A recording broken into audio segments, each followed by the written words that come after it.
Abuja Wike ya bayyana dalilin da ya sanya ya je kafa da kafa har wannan fili aka samu sa'in sa tsakaninsa da wannan jami'in soji da ya bayyana yadda abin ya faru tun da farko. Bari ku ji abin da ya ce. Tun da farko ya bayyana cewar zarge-zarge da yake da shi akan wannan fili na cewar filin bai da takarda, don haka ya tura ma'aikata domin su gane wa idansu su kuma tsaya don yin abin da ya dace akan wannan fili, inda suka tar da jami'an soja an jibge a wannan guri. Ya kuma shaida wa duniya cewar daga nan ne fa ya tashi daga ofis ɗinsa bayan ya samu rahoton sojoji sun tare wannan guri sun hada kowa shiga, ya je domin ya gane wa idansa kuma ya shiga guri. Yana mai tabbatar da cewar bai je don ya wulakanta soja ko ya ci mutuncinsu ba, domin kuwa shine ma gwamnan da a cikin jerin gwamnonin Najeriya babu wanda yake taimakawa sojoji kamar sa. Yana matukar taimaka musu, don haka ba cin mutuncinsu yayi ba kuma cin mutuncinsu ya je yayi ba. Bayan ya je ne kuma ya tarar an zuba waɗannan jami'an soji da ya zargin cewar jami'an sojin fa suna dukan ma ma'aikatan gwamnati waɗanda ya tura, don haka ba zai zuba ido ko kuma bai kamata ya zauna a ofis ya zuba ido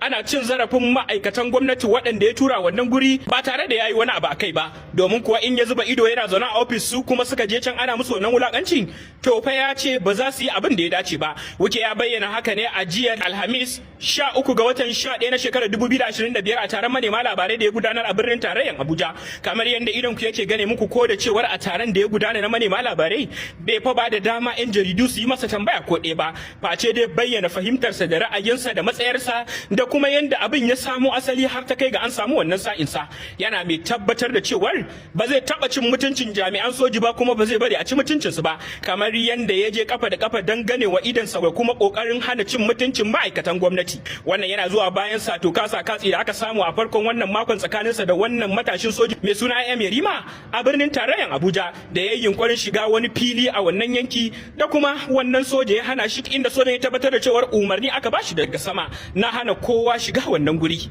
Filin da Wike ya yi zargin cewar mallakin tsohon hafsin sojin ruwa ne a Najeriya.